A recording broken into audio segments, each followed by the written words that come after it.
propaganda ketakutan itu berlangsung di seluruh dunia, dan propaganda ketakutan adalah caranya iblis. Adalah seorang pejabat tinggi kepolisian di bidang cyber. Sangat mungkin Pak Jenderal memperoleh berbagai informasi dari sumber-sumber yang tak bisa kita akses. Rekayasa kehidupan ini bertujuan merubah makna dan perilaku hidup umat manusia. Anda akan dibikin jadi seperti barang atau binatang.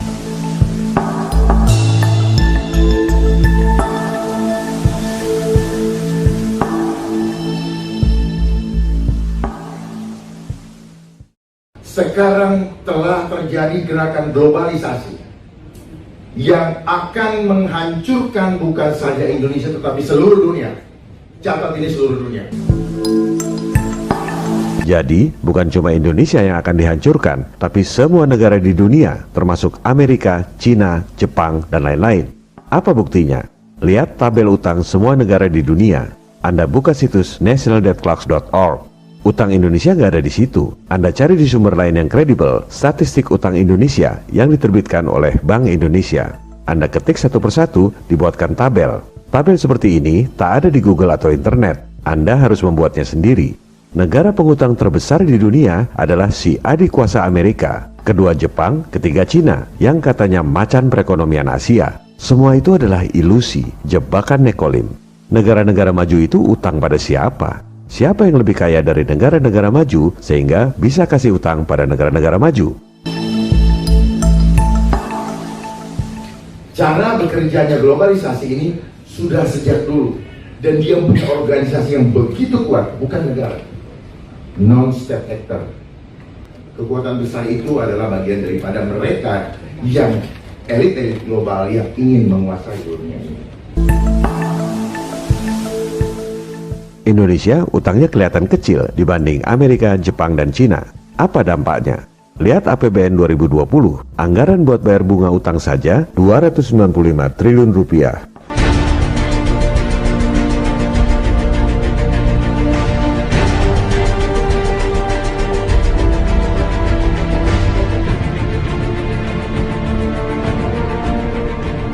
Yang bayar siapa? Anda yang bayar, lewat pajak.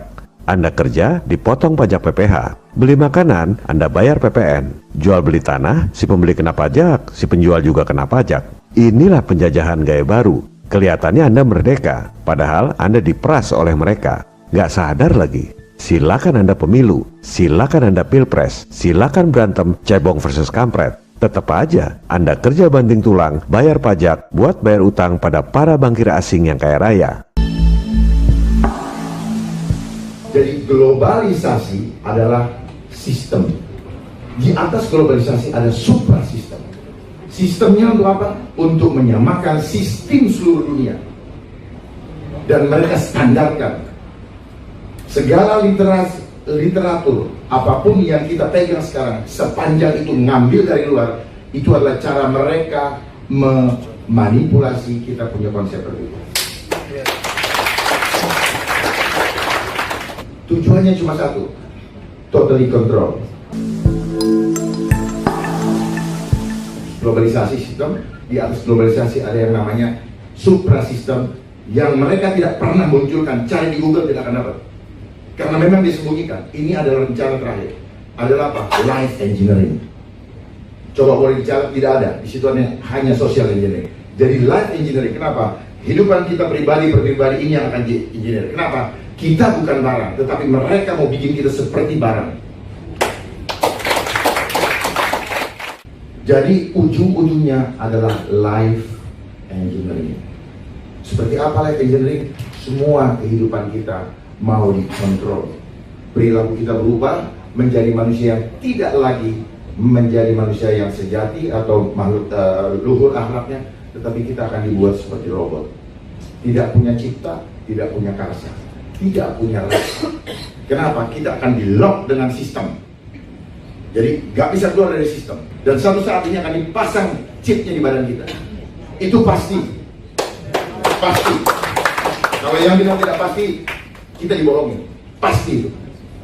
Ya, saya mengajak kita untuk melihat ke depan. Karena kalau kita melihat ke depan, kita tahu apa yang akan terjadi di sana. Kita bisa membuat langkah-langkah strategis untuk menghadapinya.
Program dari globalisasi adalah money, power, dan control population.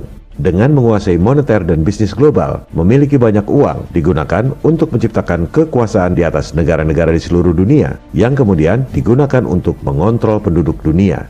Program Money, Power, dan Control Population dijalankan dengan strategi yang terstruktur, sistematis, dan masif.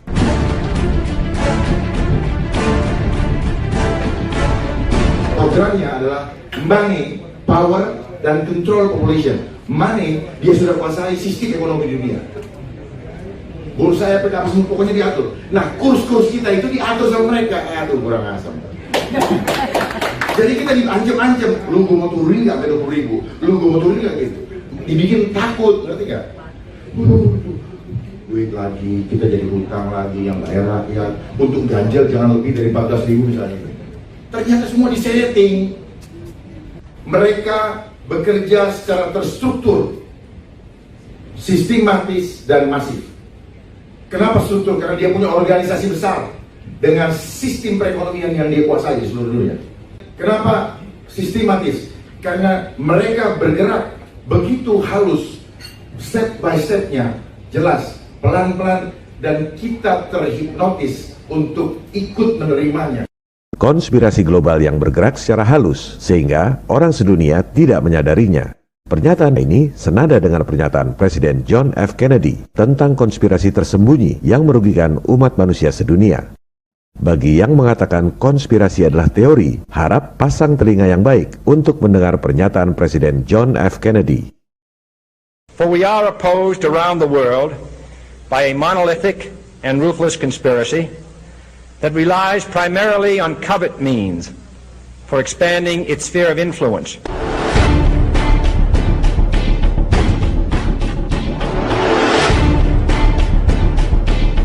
Pernyataan selanjutnya dari Pak Jenderal Dharma juga esensinya sama persis dengan pernyataan lanjutan dari Presiden John F. Kennedy.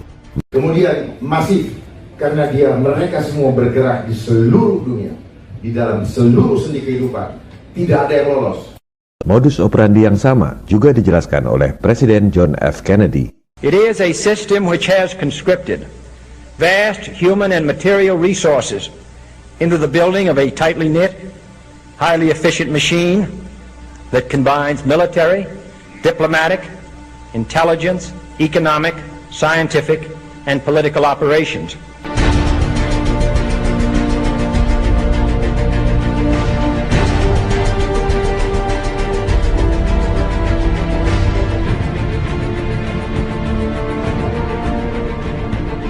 Kunci sukses elit global menguasai dunia adalah lewat program money. Caranya dengan menguasai bank-bank sentral di dunia. Bank sentral adalah lembaga yang punya hak monopoli mengedarkan uang di suatu negara. Bank sentral di negara-negara maju adalah swasta. Bank sentral modern pertama di dunia, Wissel Bank of Amsterdam, didirikan tahun 1609 milik swasta. Bank of England didirikan tahun 1694 juga swasta. Bank of France didirikan tahun 1716 swasta juga. Waktu itu belum ada elit global. Rothschild mulai berkiprah tahun 1769. Ia kemudian sukses mengakuisisi bank-bank sentral swasta yang sudah ada di Eropa. Dari situlah elit global memiliki kekayaan yang luar biasa. Kenapa? Karena mereka punya hak monopoli untuk mengedarkan uang dengan modal dengkul. Pasca 1945, sistem moneter global ini diterapkan secara terstruktur, melibatkan organisasi besar seperti World Bank, IMF, dan lain-lain. Kemudian dilakukan secara sistematis. Mereka ajarkan sistem yang zolim ini di semua sekolah di seluruh dunia, sehingga semua sarjana ekonomi, semua doktor, semua profesor menganggap sistem yang zolim ini adalah sistem yang benar. Dan elit global melakukan ini secara masif, diterapkan di semua negara di dunia.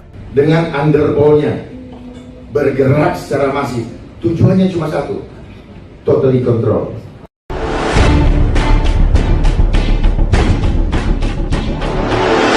Mari kita buktikan. Silakan Anda buka laporan keuangan Bank Indonesia periode akhir tahun lalu, yaitu 31 Desember 2019.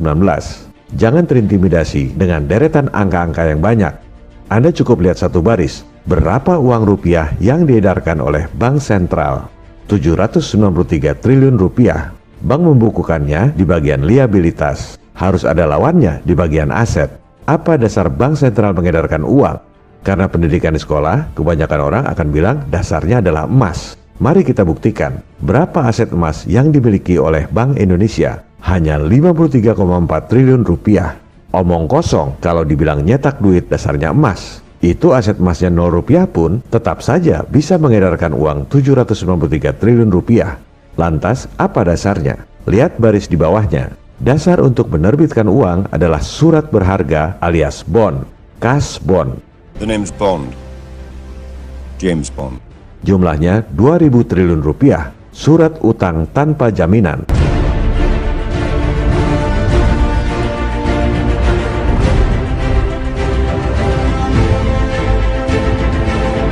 Kalau pemerintah defisit, terbitkan surat utang alias cash bond. Bank sentral terima surat utang pemerintah, ditaruh di bagian aset. Misalnya, bond 1 triliun rupiah dicatat di bagian aset.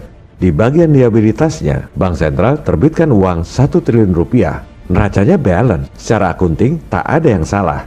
Tapi, secara prinsip, rakyat selama 7 turunan terus dipajaki tinggi untuk bayar utang negara yang tak akan pernah lunas.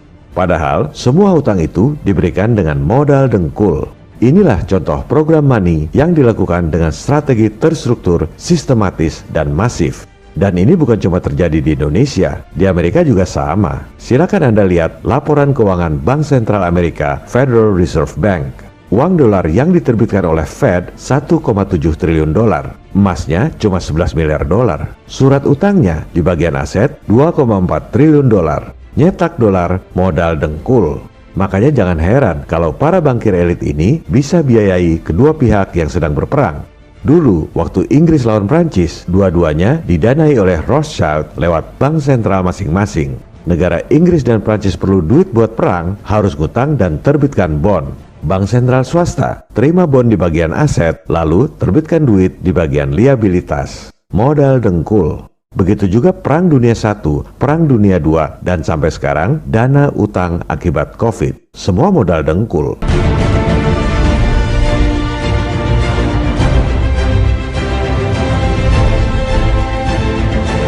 Sampai kapan umat manusia di dunia sadar telah dikadali oleh sistem yang zolim yang diajarkan di semua sekolah di dunia dan dipropagandakan oleh semua media massa?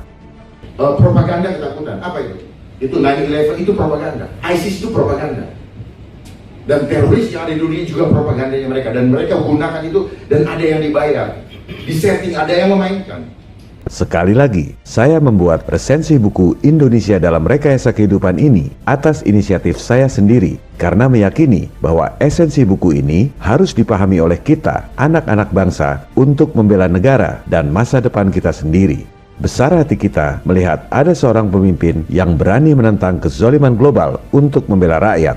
Semoga makin banyak para pemimpin kita yang berkualitas seperti Jenderal Bintang 3 ini, Bapak Dharma Pongrekun. Jadi di sini butuh pemimpin yang punya hati sungguh-sungguh untuk bangsa. Gampang bangsa ini dipimpin kalau kita punya pemimpin yang sungguh-sungguh dan tidak perlu takut kehilangan apapun juga. Kalau kita takut kehilangan apa, ya pasti kita kehilangan, itu udah rumus. Tapi kalau kita tidak takut kehilangan, Tuhan akan memberikan kepada kita. Viva Republik Indonesia, salam people power.